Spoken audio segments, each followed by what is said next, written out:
Oh, this is gonna be so easy. This is absolutely dreadful. No way any reasonable person is gonna defend Wanda after all this. This show is a total mess. Everyone's gonna love a video of me taking this show down. I can't wait to make this video in a totally reasonable and timely manner and... Oh no. Oh, no. No! God, please, no! No! Okay. I know you all think I messed up with The Mandalorian, but just hear me out, because I promise if I was just making this video to have the anti-popular opinion for clout, I would have had this video out a lot earlier. But seriously, I am genuinely so curious as to why this show got so much praise. I can't be the only one who thinks Wanda is critically damaged as a character by this show. I mean, she holds hostage and tortures an entire town, and, well, I guess I'm getting ahead of myself. This should all be discussed in the video, but while I've got you here, please check out the Discord, my Twitter, just all the links in the description, please and thank you. And now that that's out of the way, without further ado, let us begin.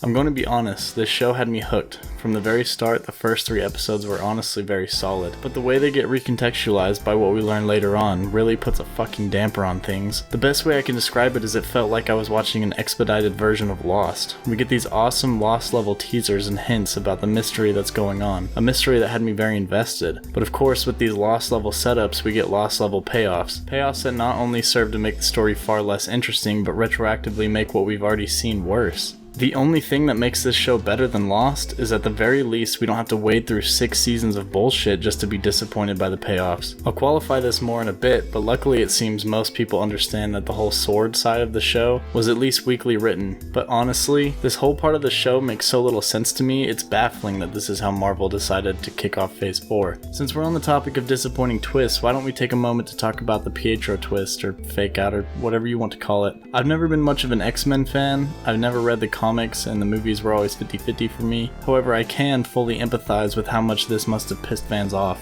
I mean, I'm pissed off for plenty of other reasons as well. However, the reason I think this is so frustrating for so many people is not solely because they didn't bring back a fan favorite character, but I think people feel intentionally fucked with. It's not even just the fact that they cast Evan Peters, but there's precedence for this in the MCU. I was almost certain that this scene... It's cool. I know I look different. Why do you look different? You tell me. I mean, if I had found Shangri-La, I wouldn't want to be reminded of the past either. was the equivalent of Don Cheadle's introduction in Iron Man 2. Didn't expect to see you here. Look, it's me. I'm here to deal with it. Let's move on. Instead, what we got was the equivalent of the Mandarin scene from Iron Man 3. I wouldn't go in there for 20 minutes. With this scene. Ralph Boner? Boner. This is like the TLJ thing all over again. People aren't upset because their fan theories are wrong. People aren't upset because their expectations were subverted. People are upset because you took their expectations, wiped your ass with them, and threw them back in their faces.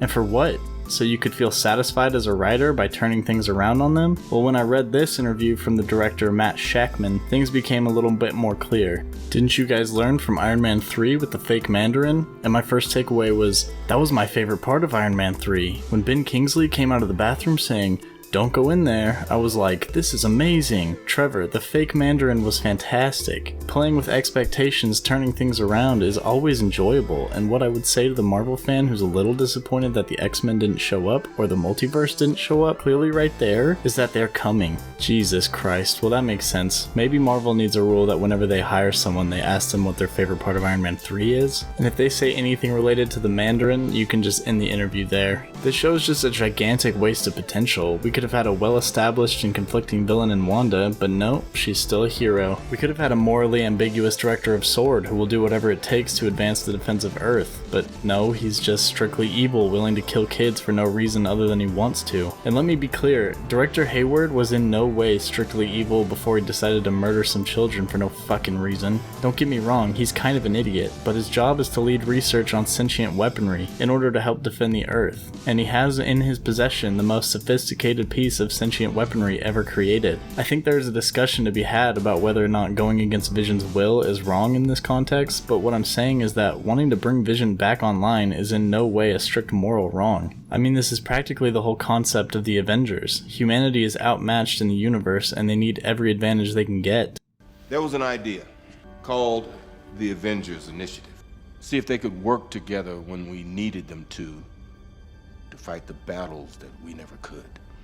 And on top of that, the motivation we're told and shown throughout the series is that he wants to stop Wanda from taking Westview hostage. He's just willing to kill Wanda to do it. So we're supposed to see that as a bad thing? She's literally torturing thousands of people, but killing her is wrong because she's had a hard life? Jesus, imagine if that was a defense in the real world, like, Your Honor, I know my client took a bank hostage and injured several people, but his wife died last year, so I think we should give him a break. But I guess the writer's plan is to have Monica be director, maybe? And I think they realized by the end they had done a pretty piss poor job of making the director look like a bad guy, so they just had him try to murder some children right at the end. That's masterclass writing right there. The funniest part of this scene though is the fact that Monica presumably didn't know she had the ability to turn to jelly, yet she was still willing to jump in front of Hayward's bullets for what are essentially holograms. These kids aren't real. Monica is fully aware of the context. She was there for their birth. She knows these kids are just another one of Wanda's manifestations that won't survive the closing of the Hex, yet she's still willing to give up her life for them. It's especially funny when you realize that it wasn't even necessary. For one, why did Quick Kid not take Hayward's gun when he took the rest of the soldiers? Secondly, why the fuck does he just stand there when Hayward is walking up to him with his gun drawn? Thirdly, and most hilariously, Hayward doesn't even aim for them. Seriously, watch this scene again. The kids are standing like 4 feet apart from each other, and Monica gets right in between them, and he unloads his whole fucking clip into her. Like, man, what on earth are you doing? Like, I could see the argument that he was just going to kill her and then try to kill the kids, but nah, my man unloads his whole clip directly between them, and then the fucking look on his face afterward as if his mind is being blown by the fact that he can run out of bullets. Honestly, it makes me wonder how he even got this job in the first place. Now that I'm on the topic of Monica and her powers, can we talk for a second about how broken the power levels of the MCU are now? Because my god, what can't Wanda do at this point? She fucking manifested a second vision, she manifested magical children, and maybe she can only do that within the confines of the Hex, but even then, apparently you can grant someone superpowers by having them wear some enchanted necklace. She turned Monica into a superhero because she walked through her fucking barrier 3 times, which is some of the dumbest shit I've ever seen. Like, you've got Iron Man who built his suit and gained powers through his own intelligence, the Hulk who got his powers from an experiment gone wrong where he was blasted with radiation, you have Thor who has his power because he's literally a god, and then you have Monica who walked through a fucking force field the correct number of times. What a fucking origin, am I right? And is the show really saying that if Wanda had changed her mind at the end and reopened the Hex, the entire town would have become superheroes? Could she not just make as many superpowered beings as she wants to with this barrier thing? It really feels like so little thought went into writing this damn show. Speaking of things being poorly thought out, I am so damn tired of seeing characters that have the IQ of a fucking baboon. They have Vision, an actual supercomputer, playing detective in this show, and he does an absolutely atrocious job. He obviously figures out these people are being mind controlled. He's able to take them out of it, they talk to him, they literally tell him what's going on, and he just doesn't confront Wanda about it. It blows me away that it requires Darcy's explanation for him to figure it out, and we still don't even get a confrontation between the two characters. There is so much drama to be milked from a confrontation between Vision and Wanda, and they just skip the fuck over it. Why? Why make Vision an absolute buffoon trying to figure out what's going on just to literally have nothing come out of it once he does? But the most embarrassing scene of the whole show has to be this one. I think that Wanda is creating these impediments to stop me returning home. Vision and Darcy are in a desperate rush to get to Wanda, and they're actually stopping for red lights and construction. Like, please, just go around. This is a pretty dire situation, and that's not even to mention how long it takes for Vision to realize that he can move through matter and move at the speed of fucking sound. God damn it, you are a fucking supercomputer. How the fuck do you forget what your powers are? Why on earth did he even decide to use a van in the first place? You can move at the speed of sound, you imbecile. Was this whole thing just so we could have Darcy tell Vision what happened to him in the most boring way possible? Because Lord knows how much I love damaging characters just so we can have half-hearted payoffs. Now Vision may have done some dumb shit, but at least he never did this. She's holding thousands of people hostage. And it could have been thousands more if she hadn't put up her own quarantine. It could have been thousands more? Are you fucking serious? No, honestly, I want someone to look me in the eye and tell me that that's not an absolutely abhorrent defense for what Wanda has done. Just try to imagine this defense being used in the real world. Oh yeah, the shooter may have shot up a coffee shop, but it could have been a school, so we really should be thanking him. Do you see what I'm saying? It's morally repugnant and a dumbass comment to make. And sadly, this isn't the only stupid thing she says in this show. Energy inside has rewritten your cells on a molecular level twice. It's changing you. Seen enough lab results to last me a lifetime. Cells metastasizing, cells in remission. Okay, so being told that this magical barrier, which they know nothing about, is rewriting her cells down to a molecular level, and her response is, well, I've seen cancer before. Seriously, how is that even a response?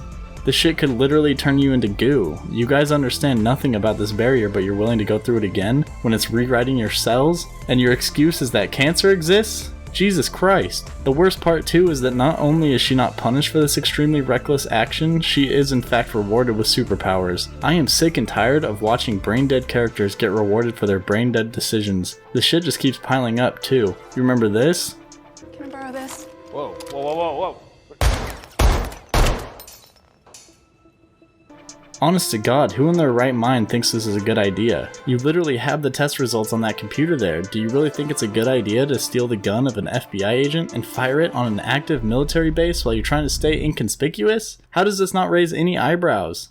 Oh. Then we have Wanda, who, in my opinion, is already irreparably damaged as a character in this show, but she gets sapped of her intelligence as well. Seriously, can someone please explain to me how the mind control of this show works? Because how is she able to spend so much time with Agatha and not realize she's not under her control? Like this scene. Do you want me to take that again? I'm sorry? You want me to hold the babies? Should we just take it from the top? Should absolutely tip off Wanda that she's not under her control, or at least that she needs to be recalibrated. Honestly, what the fuck, Wanda? This isn't the only time she's insanely oblivious either. I legitimately don't understand how Wanda doesn't immediately realize Pietro is fake. It's weird too because she obviously does show some skepticism, so she recognized the fact that it's possible she's being tricked, but she assumes it's more likely that her dead brother, who looks nothing like her brother, was able to not only come back to life but also find Wanda in her invisible hex field. I know a lot of weird things have been going on here, but come on. I don't get how she buys this. I really wish the writers had put more effort into explaining how the mind control works, or at least keep it somewhat consistent, because I'm really confused as to how Monica's mind control worked. Because when we first see her, she's just like everyone else, but then when she brings up Ultron, I figured maybe she was never under mind control, and she was just trying to figure everything out. We even get dialogue that makes it seem like Monica's trying to keep Wanda from figuring out that she's known all along. He was killed by Ultron. I said, Wanda, you're such a strong lady. Should I say it one more time for good measure? But then we get this line. The only lies I've told are the ones you put in my mouth. Careful. So she was under mind control then? So did she break out of it? And if so, how? Why? What makes Monica so special here? Then we get episode 7 where Wanda becomes the most frustrating character of all time. We just had an episode with a big emotional set piece with Vision almost dying figuring out what's going on, and Wanda panicking and expanding the hex. So with all of this going on, what does Wanda decide to do? She decides to lay in bed and that's it. Seriously, her entire world is falling apart around her. She's done some seriously horrible shit, and all she has to say is that she doesn't want to see Vision? What the hell is happening here? And of course she also sends her kids to Agatha, someone she should honestly be fully aware isn't under her mind control at this point. I'm just so sick of writers being paid millions of dollars just to treat the audience and the characters we care about like idiots. Please just put in a little more effort. While the writers may have damaged our hero's intelligence, at least they gave us some well-written and intelligent villains, right? Wrong. Even though I'm still not fully sold on him being a villain, let's talk about Hayward first. I already discussed how dumb trying to kill those kids was, but he does a lot of dumb shit. Like putting Monica, someone he knows is a loose cannon and at least somewhat sympathetic to Wanda, in charge of piloting the drone that's intended to kill Wanda? Are you fucking serious, mate? You're telling me there is no one else on this military base that was capable of piloting a drone? Why would you do this? Also, how stupid do you have to be to dangle Vision's mangled corpse in front of a grieving Wanda? What on earth was he trying to accomplish with this? How was he expecting her to respond when he took her to see the love of her life being torn apart and studied? I seriously just don't fucking get it. Another thing I really don't understand is what even truly makes Hayward a villain. The characters in this show just treat him as a villain because he says the villain things, but the thing is, for the most part he's right. Everyone in the show is acting like he's an asshole for wanting to kill Wanda, but she's taken hostage and is torturing thousands of people. Imagine if this wasn't Wanda. Imagine if this was just some no-name character. Everyone would be cheering Hayward on because what he's doing is saving these poor people. But since we know Wanda, I guess people are willing to let this shit slide? That's the biggest problem with this show for me. Everything is so morally backwards, it honestly makes me uncomfortable that people are okay with this. But yeah, along with all that, I'm really not exactly sure what his plan was. I mean, he gets arrested at the end, but I still don't understand why what he did was illegal. And if he knew what he was doing was illegal, how was he ever expecting to get away with it? There are quite literally hundreds of witnesses to what he's doing, and even without that, what would his explanation be once White Vision showed himself? Like, his motivation is that he wants to be seen as a hero, but apparently it's illegal for him to create White Vision, so he wouldn't be able to take credit for it, right? I'm legitimately asking because I honestly don't understand anything that's going on with Hayward. Speaking of White Vision though, can someone explain to me what is going on here?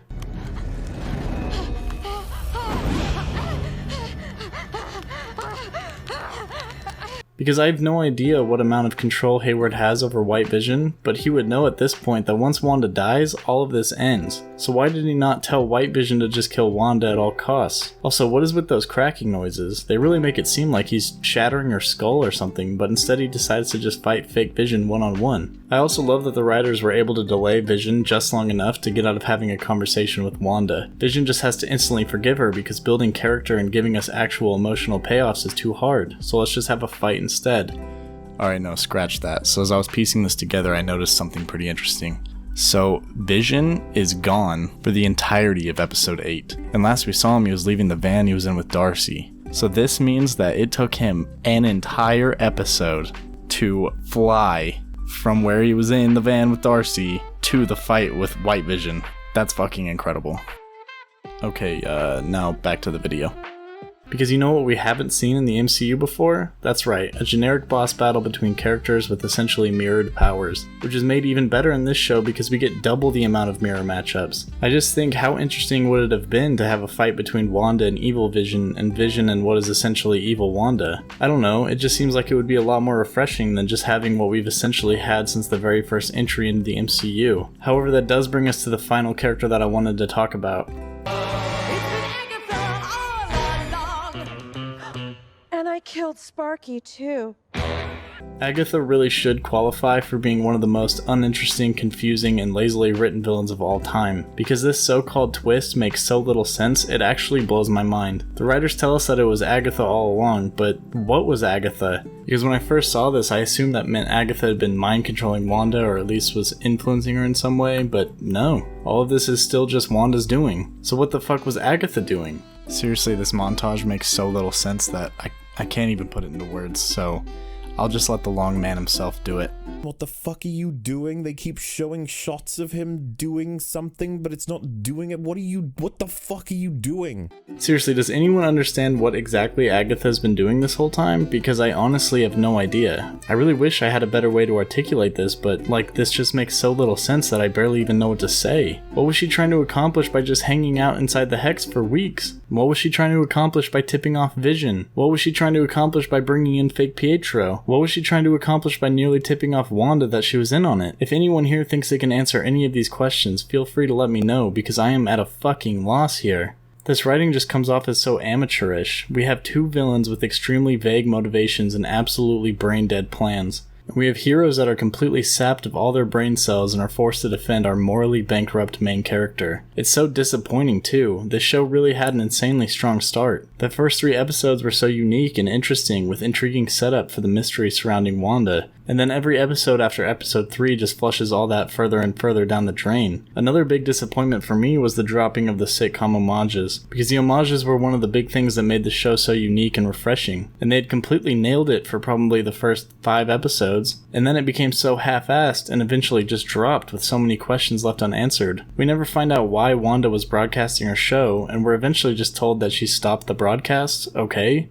Why? Why was she broadcasting it in the first place, and why did she just stop? Because it really feels like the writers had a really cool idea to pay tribute to all these old sitcoms, and then just eventually got bored with it and said, fuck it, let's just give up. It's just so boring and anticlimactic. There was no reason to get excited or theorize about the purpose behind her broadcast, because it goes absolutely nowhere. Again, we have the Last Jedi effect here. It's not upsetting to be wrong about a fan theory, it's upsetting when the things that had so much emphasis and mystery just go fucking nowhere. And the thing I'm so completely done with in modern media, and what really inspired me to make this video, is this. Stop turning our heroes into gigantic assholes and then refusing to acknowledge their wrongdoings. I'm so tired of seeing the characters I care so much about being turned into awful people for no reason other than to subvert my expectations. It doesn't make you clever, it doesn't make you some high-minded artist, you're not changing the landscape of movie making, it honestly just kinda makes you an asshole. Yes, you subverted people's expectations by turning Wanda into a monster.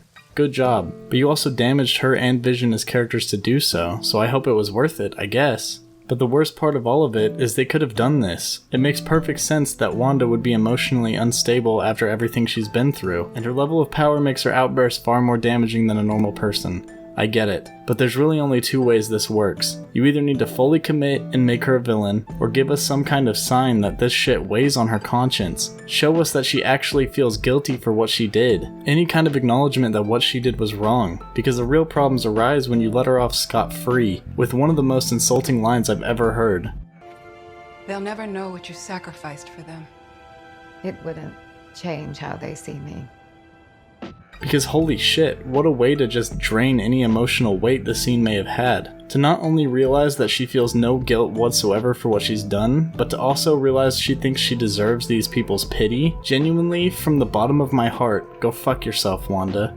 You have enslaved and tortured these people for weeks. You should be on your knees begging for their forgiveness. You didn't save these people. They would not have been in this situation if it weren't for you.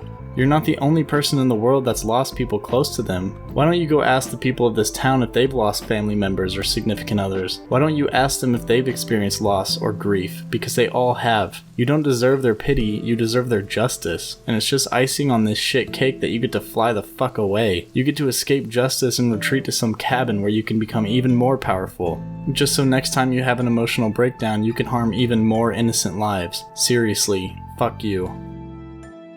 Oh, well that was something, eh? I'm fully aware of how much of a hot take this opinion is, although after everything I've gone through in this video, I'm not exactly sure why, but either way, I appreciate you making it this far and at least hearing out my arguments. Big thanks to all of my subscribers and patrons. You all give me so much motivation to keep pressing on with making videos. I hope I can keep giving you all content on the level you enjoy. I'm sure my April Fool's video was a disappointment for a lot of you, but hopefully this one can make up for that. And before I let you all go, I just want to give a shout out to one of my favorite channels on YouTube. It's called Cardinal West, and he makes content fairly similar to what I make. He's just a lot better at it. So if you enjoy my content, you should consider giving his a look as well. I promise you won't be disappointed. He's also in the Discord where we're all frequently having discussions, so feel free to check that out as well. Well, I think that's all I have for you today. Once again, thanks for watching, and I hope to see you again next time.